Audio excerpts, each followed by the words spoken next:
আজি ঈদৰ দিনটোত কিয় কুৰবানী দিয়া হয় জানেনে? এই কুৰবানী ঈদৰ সৈতে পিতা আদমৰ 2 পুত্ৰৰ ৰহস্যৰ কথা জানেনে? হজৰত ইব্ৰাহিমে নিজৰ পুত্ৰক কুৰবানী দিবলৈ কিয় বিচাৰিছিল জানেনে?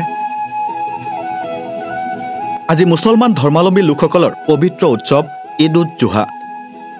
সমগ্ৰ বিশ্বৰ লগতে অসমতো শনিবাৰে ব্যাপক উৎসাহ উদ্দীপনাৰে ইছলাম ধৰ্মাৱলম্বী ৰাজ্যে উদযাপন কৰে ঈদ উজ জোহা। পুৱা ভাগত ৰাজ্যৰ চুকেকোণে থকা ঈদগাহ ময়দানত সমূহীয়া নামাজত অংশ লয় ইছলাম ধৰ্মাৱলম্বী লোকসকলে।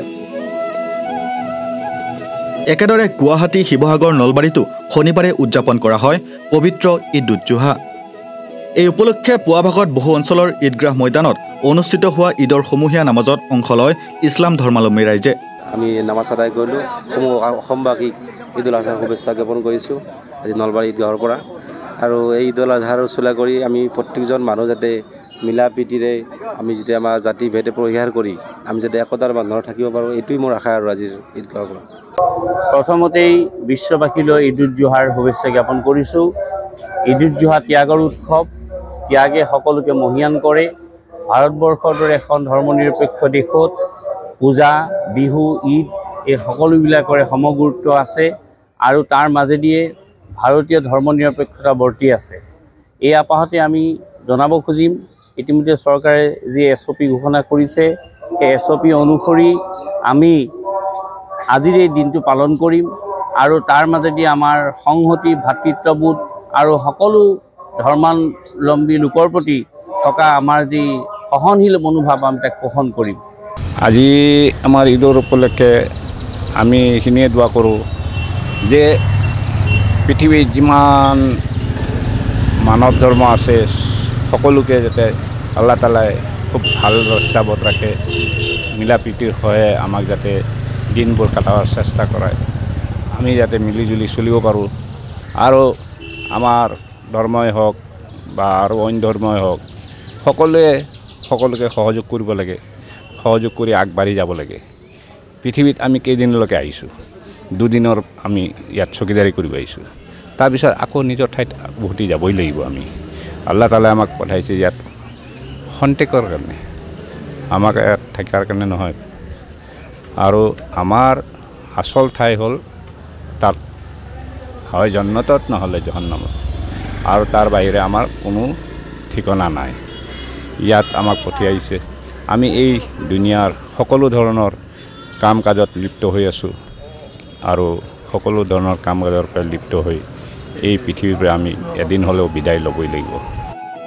ঈদ উল আজহা ইছলাম ধৰ্মাৱলম্বী লোকসকলৰ সকলোতকৈ ডাঙৰ আৰু গুৰুত্বপূৰ্ণ ধৰ্মীয় উৎসৱ। এই উৎসৱৰ আন 2টা নাম হ'ল বকৰ ঈদ আৰু কুৰবানী ঈদ। ঈদ উল জোহা মূলতঃ আৰবী বাক্যাংশ। ইয়াৰ অৰ্থ হ'ল ত্যাগৰ উৎসৱ। এই উৎসৱৰ মূল প্ৰতিপাদ্য বিষয় হৈছে ত্যাগ কৰা। বকৰী ঈদ কেৱল ধৰ্মীয় উৎসৱ নহয়, ই মানৱতা, ভাতৃত্ববোধ আৰু ঈশ্বৰৰ প্ৰতি অটল বিশ্বাসৰ প্ৰতীক। এই উৎসৱত কুৰবানীৰ প্ৰকৃত অৰ্থক কাৰো ক্ষতি কৰা নহয়, বৰঞ্চ নিজৰ স্বাৰ্থ ত্যাগ কৰি ভাল গুণ গ্ৰহণ কৰা। এই দিনটোত মুছলমান লোকসকলে তেওঁলোকৰ সাধ্যমতে ধৰ্মীয় নিয়মানুযায়ী উট, গৰু, দুম্বা বা ছাগলী কুৰবানী দিয়ে। এই কুৰবানীৰ ইতিহাস বহু প্ৰাচীন। এই ঈদ উল আজহাৰৰ দিনটো হ'ল আমাৰ ইছলাম ধৰ্মৰ ত্যাগৰ এটা নিদৰ্শন, ভাতৃত্ববোধৰ এটা নিদৰ্শন, শান্তি সম্প্ৰীতিৰ এটা নিদৰ্শন। মই আমাৰ নলবাৰীবাসীৰ লগতে সমগ্ৰ অসম তথা ভাৰতবাসীলৈ নলবাৰী ঈদগাহ কমিটিৰ তৰফৰ পৰা এই ঈদ উল আজহাৰ উপলক্ষে ঈদ মোবাৰক জ্ঞাপন কৰিলোঁ।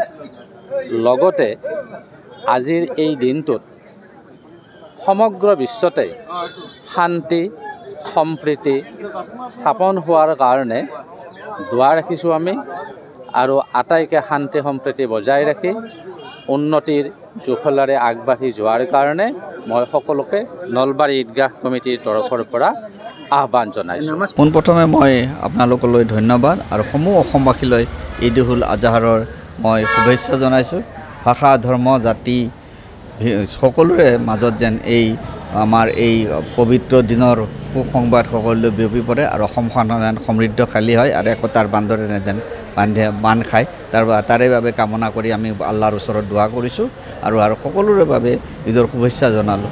প্ৰথমতে আপোনালোকৰ চেনেলটোক মই ধন্যবাদ দিছোঁ।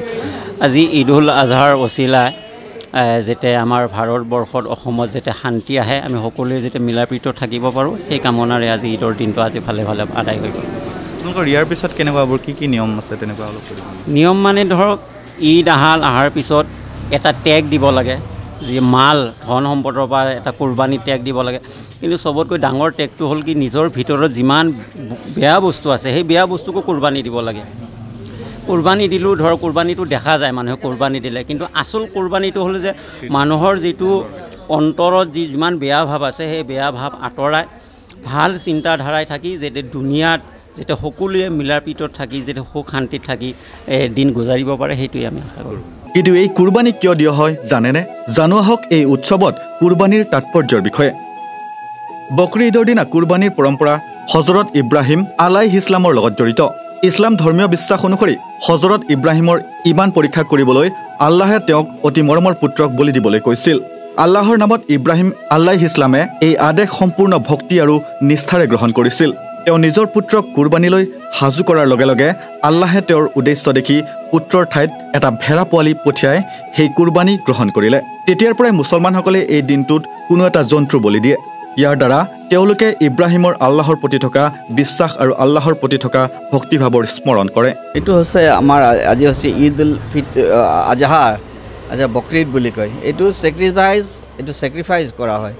যেতিয়া আমাৰ এজন নবীয়ে যেতিয়া তেওঁক প্ৰমাণ কৰিবৰ কাৰণে আল্লাহ তাআলাই তেওঁক প্ৰমাণ চাবৰ কাৰণে যেতিয়া তেওঁক নিৰ্দেশ দিলে যে তোমাৰ ল'ৰাক কুৰবানী কৰিব লাগে, তেতিয়া তেওঁ কিংখাবোধ নকৰি তেওঁ ল'ৰাক কুৰবানীৰ কাৰণে যেতিয়া ৰেডি কৰিছিলে, তেতিয়া আল্লাহ তাআলাই সেই কুৰবানী তেওঁৰ ল'ৰাৰ জেগাত তেওঁক বেলেগ দুম্বা দি দিছিলে। সেই তেতিয়াৰ পৰা সেই পৰম্পৰা যুগ যুগ ধৰি চলি আহিছে আৰু এতিয়া সেই নীতি নিয়ম পালন কৰি আমিও সেই কুৰবানী কৰে, মানুহে জীৱ জন্তু কুৰবানী কৰে। ভগৱানে আল্লাহে যি নিৰ্দেশ দিছে আমাৰ কোৰাণত আৰু হদিছত যি নিৰ্দেশ দিছে সেই নিৰ্দেশ অনুযায়ী আমি এই কুৰবানী হয় আৰু সেই সকলোৱে আজি এই আনন্দৰে উপভোগ কৰে এই বকৰি ঈদটো। তেওঁ কিমান ভগৱানৰ প্ৰতি আল্লাহৰ প্ৰতি তেওঁৰ কিমান মানে সহানুভূতি আছে বা কিমান বিশ্বাস আছে তাক প্ৰমাণ কৰিবৰ কাৰণে দিছিলে। নিজৰ পুতেকক তেওঁ কুৰবানী দিব ৰেডি, কিন্তু সেই জেগাত নিজৰ পুতেকৰ স্থানত পিছত সেই জেগাত ডুম্বা হৈ যায়। ভগৱানৰ এই লীলাত তেওঁৰ নিজৰ পুতেকক নোহোৱা কৰি তাত ডুম্বা হৈ যায়। সেইকাৰণে ডুম্বা বা এনেকুৱা নিয়ম নীতি আছে, যেনেকৈ ডাঙৰ জন্তু হ'লে 7জনৰ নাম দিব পাৰি আৰু ছাগলী সৰু জন্তু হ'লে এজনৰ নাম দিব পাৰি। আৰু সেয়াক আজি সকলোৱে কুৰবানী কৰি এই ঈদ উল আজহা উপভোগ কৰোঁ আমি। ইছলামত কুৰবানীৰ আঁৰৰ উদ্দেশ্য কেৱল এটা জন্তু বলি দিয়াই নহয়, ইয়াত ত্যাগ মনোভাৱ, বিশ্বাস আৰু মানৱতাৰ প্ৰতিফলন ঘটে। কুৰবানীৰ মাংস 3 ভাগত ভাগ কৰা হয়। এটা অংশ দুখীয়া আৰু আৰ্তজনক, দ্বিতীয়টো আত্মীয়ক আৰু তৃতীয়টো নিজৰ বাবে ৰখা হয়। এই পৰম্পৰাই সমাজত সহযোগিতা, প্ৰেম আৰু সমতাৰ মনোভাৱক শক্তিশালী কৰে। শিৱসাগৰৰ পৰা পাৰ্শ্বজ্যোতি গগৈ আৰু নলবাৰীৰ পৰা ভৱজিৎ বৰ্মনৰ সহযোগত মৃন্ময় বড়োৰ প্ৰতিবেদন, নৰ্থ ইষ্ট নাও।